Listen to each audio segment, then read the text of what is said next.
Hola y bienvenidos a The Ring, el nuevo espacio de debate político en Euronews, donde cada semana se reúnen las voces más influyentes de la alta esfera europea. En esta edición especial estamos en el Ateneo de Madrid, una institución emblemática situada en pleno corazón de la capital.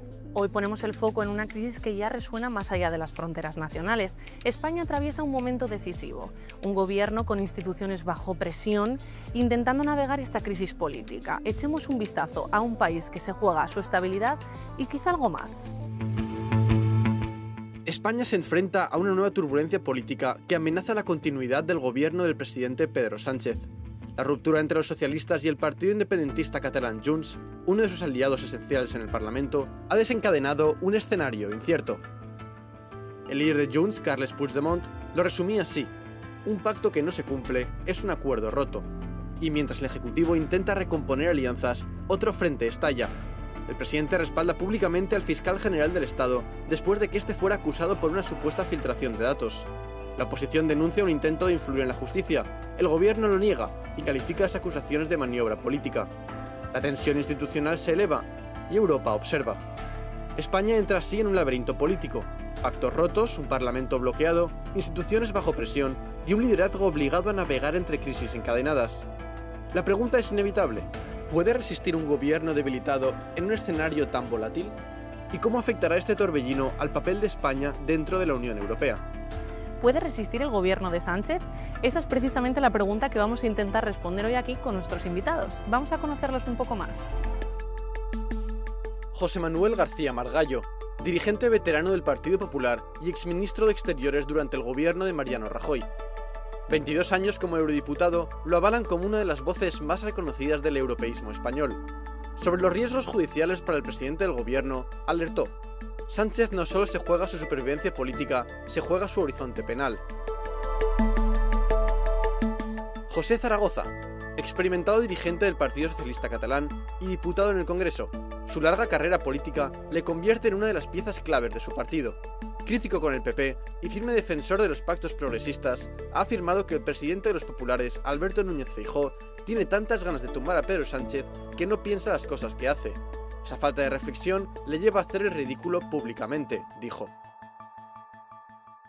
Bueno, un duelo político para un país en encrucijada. Bienvenidos, José Manuel García Margallo y José Zaragoza. Hay muchos temas que vamos a tocar hoy aquí, pero si hay uno que ha copado los titulares y las portadas las últimas semanas ha sido la ruptura de Junts con el gobierno de Pedro Sánchez. ¿Qué supone esta ruptura para la estabilidad del gobierno? El gobierno de Pedro Sánchez, desde que entró en el gobierno, está gobernando con pactos. Es un gobierno que nunca ha tenido mayoría parlamentaria. Siempre hemos tenido que pactar con otras fuerzas políticas. Y eso pues es una cultura política que en España no existía. Es decir, en otros países europeos están más acostumbrados al multipartidismo, a las alianzas políticas. Solamente has de ver las realidades políticas en Europa para saber que esto para nosotros es nuevo. Entonces la ruptura con Junts lo que produce es eso exactamente, más dificultades, algo a lo que ya estamos acostumbrados. Exactamente, porque sí que es un poco más nuevo incluso, porque antes Junts sí que estaba de parte del gobierno de Sánchez, entre comillas, o pactaba con ellos. Margallo, desde Europa, cuestiones como la de las lenguas cooficiales que ha traído el presidente del gobierno al Consejo y otros debates que ha traído por este pacto que tenía precisamente con Junts, ¿cuál es la imagen que se puede tener en Bruselas de esta inestabilidad política? Bueno, yo creo que la imagen que se tiene en Bruselas no es muy distinta de la que se tiene en España. Es un gobierno, como ha dicho mi amigo José Zaragoza, plural.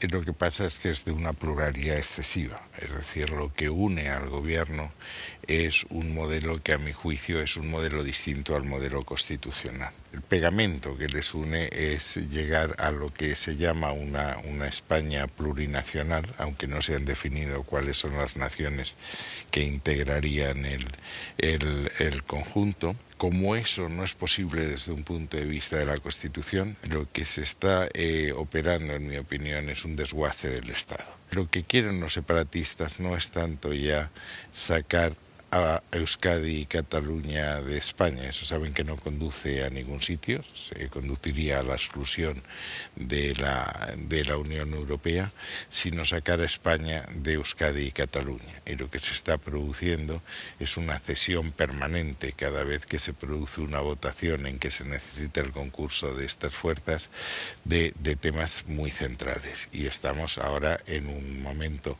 capital, que es el intento de establecer un régimen singular desde el punto de vista fiscal. Y eso es el final de la nación, porque una nación en el siglo XXI o es un entorno de solidaridad o simplemente no es una nación. Bueno, la nación no se acaba porque se transfieran las competencias en policía, como hizo el señor Aznar, ni la nación se acaba porque se transfieran las competencias en impuestos como el IRPF, como hizo el señor Aznar y el gobierno del Partido Popular. Es decir, la Constitución española... Pero empezó Borrell con el 15%. Sí, pero vuelvo a decir, una cosa es que comienza, pero estás haciendo una descripción de hechos. Y claro, tú no puedes argumentar que los mismos hechos por partidos diferentes tienen un contenido diferente, que es lo que estabas diciendo.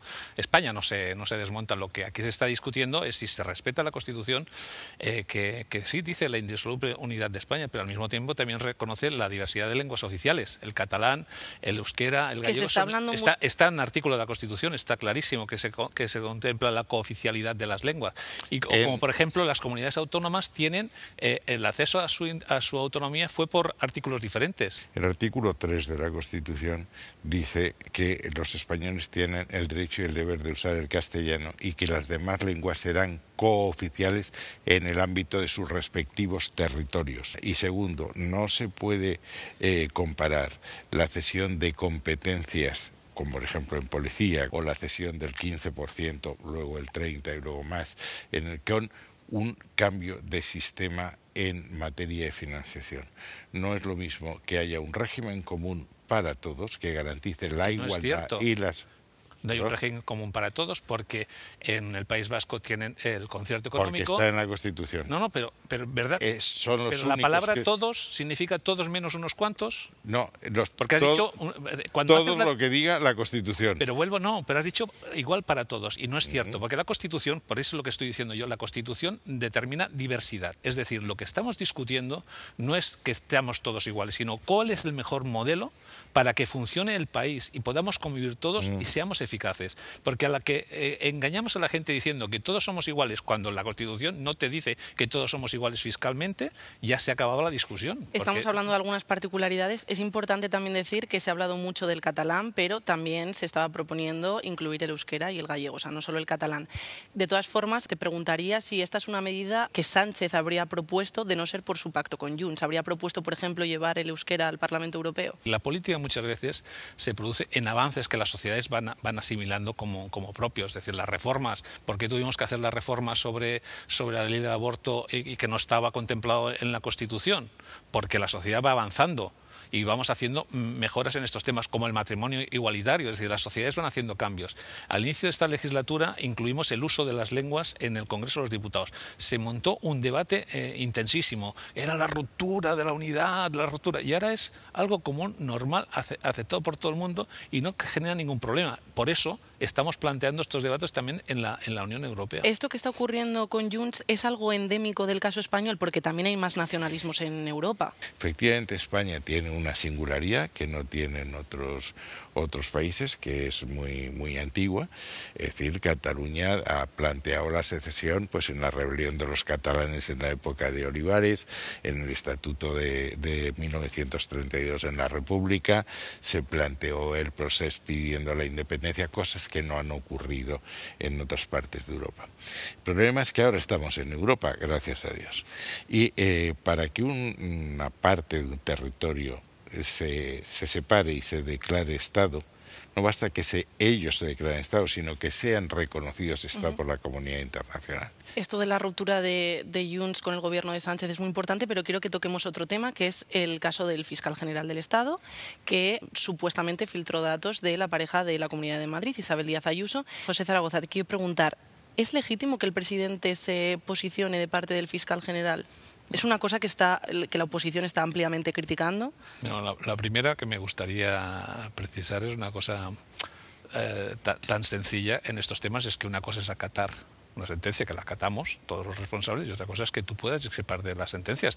Es decir, discrepar, la opinión sobre una sentencia es el básico en nuestra Constitución, que es la libertad de expresión, y si el presidente del gobierno tiene confianza en esa persona, pues es lógico que lo exprese sin ningún género de dudas. Esto no hay ninguna duda en estas cuestiones. Margallo, ¿es esto una politización de la esfera judicial? Vamos a ver, es el primer caso en una democracia liberal en el continente europeo y en los demás países de otros continentes que aceptan la declaración liberal, que es el Estado de Derecho, la separación de poderes, la independencia judicial, que el guardián de la ley, que es el fiscal general, se sienta en un banquillo ante un tribunal, en que están la defensa, la ejerce la fiscalía, que son sus subordinados jerárquicos, y la abogacía del Estado. Es un caso absolutamente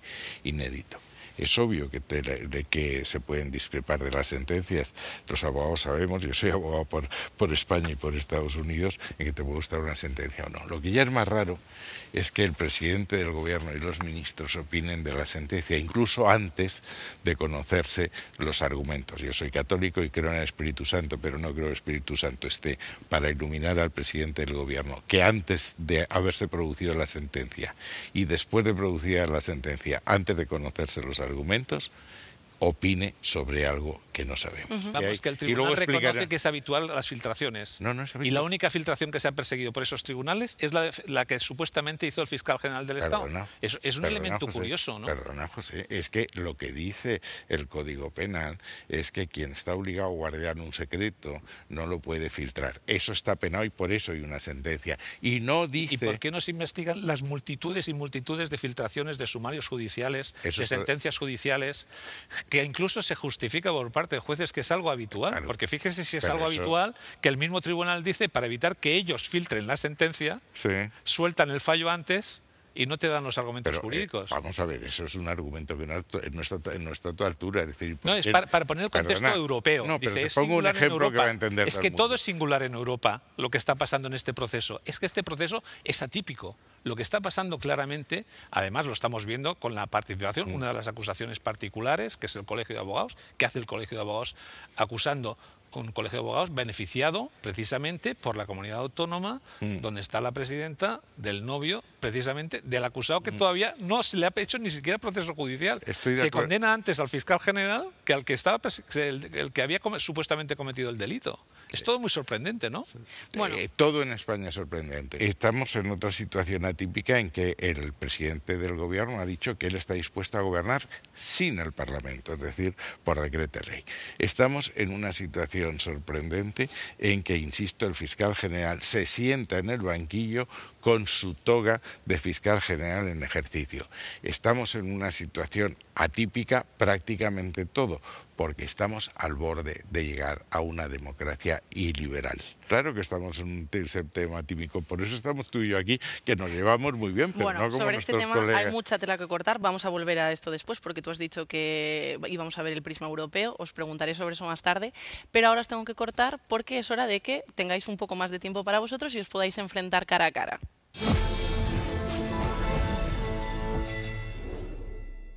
Ahora ha llegado el momento de que nuestros espectadores vean un auténtico cara a cara político como si estuviéramos en el Parlamento.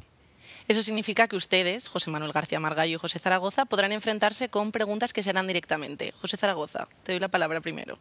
Yo la cosa que me gustaría que José Manuel explicase es su opinión sobre los pactos del Partido Popular con Vox, lo que se ha producido en todas las comunidades autónomas, la voluntad expresa de llegar a acuerdos con la extrema derecha aquí en España y a dónde nos lleva al país. Y no entiendo muy bien la pregunta, porque el Partido Socialista Obrero Español y el PSC, que es un partido distinto, un partido hermano, pueden hacer coaliciones con Junts, con Esquerra, con el PNV y con Bildu. Los cuatro tienen en su programa que su destino final es la secesión de España, que es contrario no ya a la Constitución, sino a los fundamentos de la Constitución del artículo 2. Y dentro de ese grupo hay uno singular, que es Bildu, que son los herederos de ETA. Nunca han renunciado o nunca han pedido perdón por eso. Yo entre Vox y ETA me inclino por Vox, entre otras cosas porque Vox no ha querido matarme nunca y ETA sí.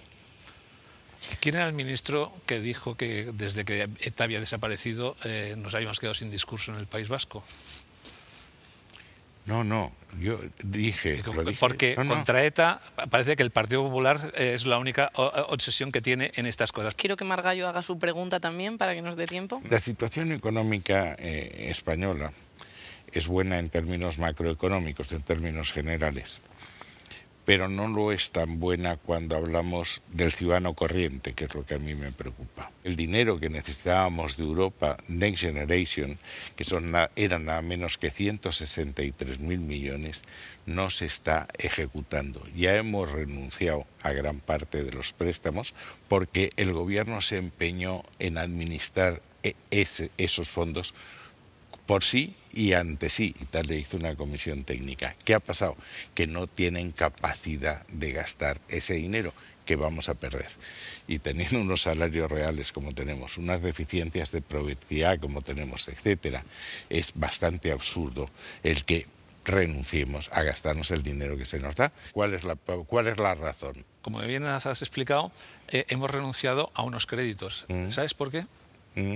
Porque en el mercado ahora de España, como la economía funciona, tenemos credibilidad, nos salen más baratos que a lo que nos cobraba la Unión Europea. Por eso se ha renunciado, lo explicó el ministro. ¿A qué plazo? No lo explicó mal. Lo explicó el ministro de Economía y yo... Dime a qué plazo son unos y otros. Si me dejas que siga explicando la primera cosa, porque eso no lo has explicado. No. Porque nos sale más barato los créditos. Por eso se han renunciado a los créditos, que no a los fondos a fondo perdido. Es decir, que son dos cosas diferentes en esta cuestión. La segunda cuestión, en España los fondos Next Generation se gestionan por el gobierno y con las comunidades autónomas, que se le hacen transferencias. Y uno de los problemas que tenemos es que las comunidades autónomas, comenzando por la de Madrid, la ejecución que tiene, si estás criticando la ejecución del gobierno de España, tendrías que criticar al gobierno de Ayuso, porque Ayuso no gestiona nada, no ejecuta, no lleva adelante. ¿Por qué? Porque se tienen criterios, porque no has de dar el dinero simplemente por darlo, lo has de dar para que sea eficaz. Permitidme que os pare aquí porque tú has mencionado a la presidenta de la Comunidad de Madrid, ya hemos escuchado vuestra opinión y ahora vamos a introducir otra nueva voz.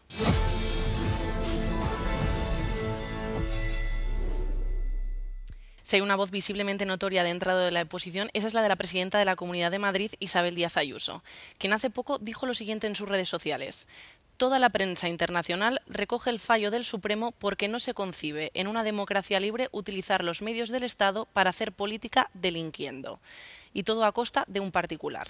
En ese banquillo, según Sánchez, se sentaba él mismo. Hoy el mundo sabe lo que está pasando en España. Estábamos hablando antes de la perspectiva europea. ¿Qué le sugiere esto que dice Isabel Díaz Ayuso sobre que el mundo está viendo lo que ocurre en España? No, Ayuso permanentemente intenta hablar de todo menos de lo que ella hace, ni de sus responsabilidades. Y la técnica es muy sencilla. Tú levantas el tono, la descalificación, el insulto. Es una presidenta que no tiene límites en el insulto personal. Solamente hemos de recordar que llamó hijo de puta al presidente del gobierno y lo convirtió en un eslogan. Sí, me gusta la fruta, recordemos, y además orgullosos de conseguir que esos eslogans se conviertan en el debate político. Ese es el estilo de la señora Ayuso, permanentemente de la descalificación, en vez de dar explicaciones de dónde está viviendo ella, en calidad de qué, cuáles son sus responsabilidades y qué es lo que están haciendo. No, solamente hemos de ver las cosas que están pasando con su gobierno, cómo se está desmantelando la sanidad pública, cómo se está desmantelando la educación pública, cómo el sistema de protección a los más débiles se está destrozando, y la técnica que usa es agredir al presidente del gobierno y al gobierno de España, porque así no se habla de lo suyo. Pero en este mensaje en concreto ella decía que el mundo estaba viendo lo que ocurría en España. Margallo, ¿existe esa visión en Europa de lo que ha ocurrido con el Supremo? Yo creo que existe, yo creo que eso se va a reflejar en el próximo informe del Estado de Derecho, porque, insisto, es absolutamente anómalo los incumplimientos que se están produciendo en ese tema. Llegaremos a un nivel, y lo veremos si esto no cambia, en que nos tirarán de las orejas como le han tirado a Orbán, porque hay regímenes caribeños de derecha y de izquierda, y estamos en un régimen caribeño bastante notable. El régimen caribeño no. Es decir, si alguna cosa dicen los organismos internacionales sobre la democracia, que España es una democracia plena. Es muy curioso que llamen régimen caribeño cuando tú tienes todas las tribunas, todos los medios de comunicación, donde dices lo que quieres y puedes agredir verbalmente, insultar al presidente del gobierno, a cualquier miembro del gobierno, sin ninguna dificultad, donde actúan, donde hay sentencias, donde la justicia actúa. Es decir, ¿dónde está el caribeño? Pues eso pasó. ¿Dónde está el caribeño? Es que al final, ¿sabes lo que pasa? Que uno de los problemas que tiene la oposición es que está elevando tanto el tono que se está desconectando de la realidad. Bueno, tenemos que hacer una pausa rápida, pero quédense con nosotros porque lo que viene promete más desencuentro político.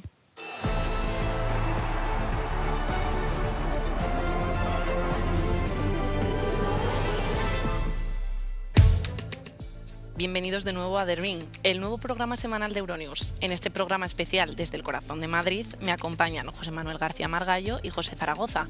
Vayamos ahora con una información que ha llamado un poco nuestra atención. Margallo, tú antes mencionabas el tema de la vivienda, entonces quiero que nos refiramos concretamente a unos datos del CIS. La vivienda es la mayor preocupación para el 19,2% de los españoles, el gobierno o los partidos políticos concretos para el 10,6%, los problemas políticos en general para el 6,9% y la corrupción para el 5,8%.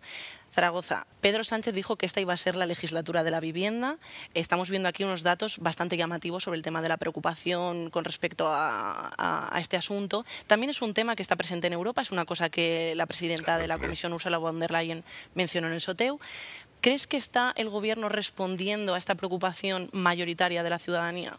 La primera cosa, para que la gente se contextualice, es la competencia sobre vivienda es una competencia autonómica. Como la sanidad o la educación son competencias de las comunidades autónomas, que la mayoría de ellas preside el Partido Popular y que tienen la responsabilidad de llevar adelante. La segunda cosa, el gobierno tiene voluntad de entrar y por eso hace una ley general. Resulta que el Partido Popular, desde sus comunidades autónomas, se niega a aplicarla y eso produce un bloqueo de las soluciones al problema de la vivienda. ¿Por qué? Porque yo creo que sería el claro ejemplo donde la colaboración es necesaria y la confrontación lo que hace es bloquear la solución, con lo cual el problema está mantenido y el debate político del Partido Popular es bloqueo la ley y así puede acusar al gobierno de ser responsable de que no mejora la situación en los temas de vivienda. Margallo, en esta situación problemática, entre comillas, por el tema de las competencias que mencionaba Zaragoza, ¿qué es lo que se puede hacer?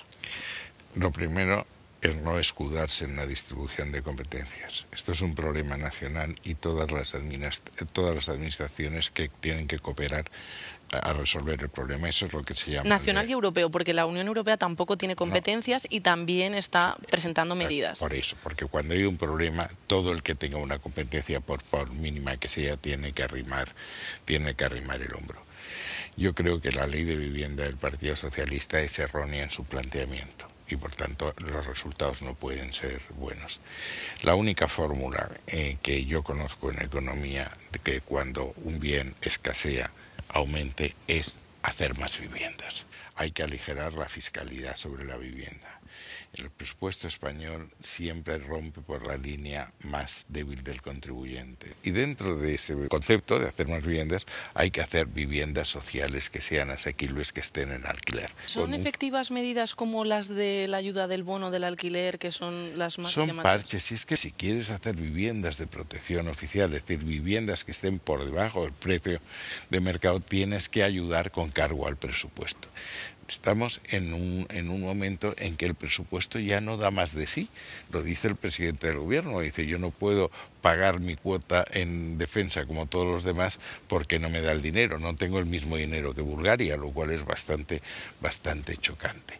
Insisto, el dinero va donde hay una rentabilidad y para que haya eso tú no puedes ni romper la seguridad, que un propietario no sepa qué le ocurre si se encuentra con un ocupa o con un señor que no le pague el alquiler. Precisamente dice hay que hacer una vivienda de más recursos y el Partido Popular lo que propone es bajar los impuestos y dedicar 50.000 millones al 5% en defensa, porque es lo que defendió el señor Feijóo. Sí, sí. Y para comprar armas a los americanos, porque, sí, sí. Porque Trump lo que quiere no es tanto que gastemos un 5% en defensa. Trump lo que quiere es que gastemos un 5% en defensa en comprarle las armas a ellos. Somos el único de los 33 que hemos dicho que no vamos a cumplir. Que no. Los demás ¿Por qué? Porque el problema está en la frontera pero José tenemos Manuel, un problema en la frontera sur. Y cuando José tengamos Manuel, dificultades... Los demás no han dicho que no, pero no lo van a hacer porque no lo están haciendo. Es decir, una cosa en la democracia, en la diplomacia. Como razonamiento razonamiento. No, no es un razonamiento, es un razonamiento europeo que te lo explica todo el mundo. Es decir, el único que ha tenido el valor de decir la verdad ha sido Pedro Sánchez en este tema. Pero la cuestión es que la solución del problema del Partido Popular Oye, que el 5% al tema de la vivienda es bajar los impuestos, es decir, reducir los ingresos, dedicar las inversiones no a vivienda, sino a defensa, y además, como siempre, su gran reforma, ¿sabes cuál? La que hizo Aznar, que es dejar que se construya en cualquier lado. El pelotazo que provocó la burbuja inmobiliaria. Y ese no es un camino. Pero entonces sobraban viviendas, no faltaban. Porque es un error ese camino.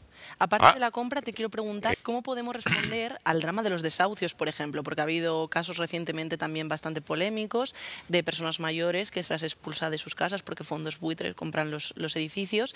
Entonces, aparte de la ocupación que ya ha mencionado Margallo, ¿cómo se puede también responder a ese problema social? Delante de eso, lo que hay que reforzar son las ayudas sociales. El camino es las inversiones en protección social. Pero claro, si tú bajas los impuestos dedicados a estos temas, bajas las inversiones que tú dedicas a los servicios sociales, difícilmente podrás cubrir las necesidades de esta gente que se queda fuera.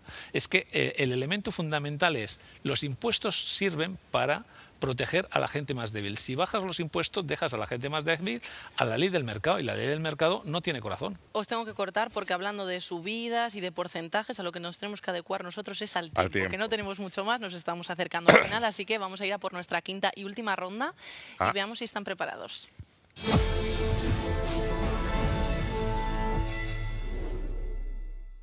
Bueno, ahora cambiamos de ritmo, les plantearé varias preguntas y solo podrán contestar sí o no, o al menos vamos a intentarlo. José Zaragoza, empiezo contigo. ¿Subestimó Sánchez la importancia de mantener su pacto con Junts? No.